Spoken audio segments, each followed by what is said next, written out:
පුතා පුතා අයි තාත්තේ මොකක් හරි වැඩක් කර කරද හිටියේ? නෑ මම සෙල්ලා කර හිටියේ. ඇයි? එහෙනම් පොඩ්ඩක් මෙහාට එන්නකෝ. පොඩි ප්‍රශ්නයක් තියෙනවා මට අහන්න.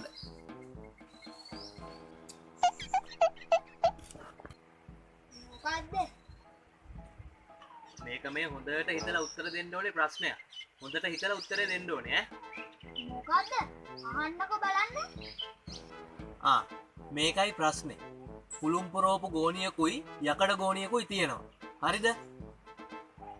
කොහෙද තාත්තේ? කොහෙවත් නෑ. මම දැන් කිව්වනේ මම මේ ප්‍රශ්නයක් අහන්න කියලා. හරි අහන්නකෝ. දැන් මේ දෙකම වතුරේ පොඟවලා ගත්තාම මොකද්ද වැඩියෙන්ම බර? වතුරෙන් පොඟවලා ගත්තාම හොඳට හිතලා දෙනවා බලන්න උත්තරේ. යකඩ ගෝණිය වෙන්න ඇති. යකඩ ගෝණිය වෙන්න ඇති? ඇයි එහෙම කියන්නේ? පුළුන් වලට වඩා යකඩ බරයිනේ. ඔය කිව්වේ පුළුම් වලට වඩා යකඩ බරයි තමයි. ඒ වුණාට වතුර යොබලා ගත්තාම යකඩ වලට වඩා පුළුම් බරයි. පුළුම් වලට වතුර උරන හින්දා. තමයි. පොඩ්ඩක් හිතලා උත්තරයක් දෙන්න දන්න. තව ඉතින් කොහෙද? හරි ඉතින්. ඕකට ඔච්චර කෑ ගහන්න ඕනේ නෑනේ. කාට නම් තියනවා මහ ලොකුවට. තාත්තට පුළුවන් ද හොඳට හිතලා බලලා උත්තර දෙන්න. මාත් ප්‍රශ්න වගේක් අහන්න. මට පුළුවන් තමයි. අහනවා බලන්න. පළවෙනි ප්‍රශ්නේ. අලියෙව්ව කොහොමද ෆ්‍රිජ් එක ඇතුළට දාන්නේ? ෆ්‍රිජ් එකේ දොර ඇරියා. අලියව ඇතුළට දැම්මා. ෆ්‍රිජ් එකේ දොර වැහුවා. ඒක හරි.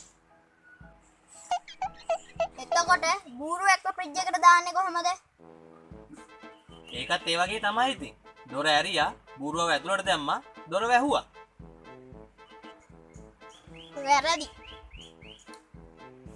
වැරදි? කොහොමද වැරදි වෙන්නේ? තාත්තා කලින් දාපු අලියව අරගෙන තමයි බූරුව ඇතුළට දාන්න වෙන්නේ. දැන් මම වෙන ප්‍රශ්නයක් අහන්න. අහනකො බලන්න. සිංහා කැලේ සතු ඔක්කොටම පාටියක් දුන්නා. කැලේ සතු ඔක්කොම ආවා. එක සතෙක් අඩු වුණා. ඒ ඇයි? ඒකත් එකටම සිංහයා කලින් ඒ හතව කන්න ඇති. වැරදි තාත්තේ. බූරුව තාම ෆ්‍රිජ් එක ඇතුලේ. මොකක්? ඔබ මා වීලෝකට ගත්තද? නෑ ඇති. තාත්තට කිව්වේ දැන් හොඳට හිතලා බලලා උත්තර දෙන්න කියලා.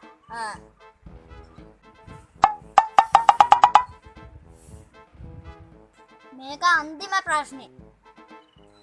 හරි අහනකො. තිඹුල්ලු ඉන්න ගඟකින් තාත්තා එගොඩ වෙන්න ඕනේ. කොහොමද තාත්තා එගොඩ වෙන්නේ?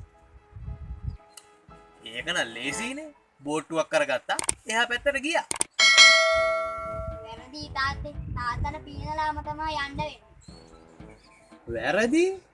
ඒ මොකද? කැලේ සත්තු තිබ්බ ඔක්කොම බෝට්ටු වල සිංහයාගේ පාටියට ගිහිල්ලා. ඈ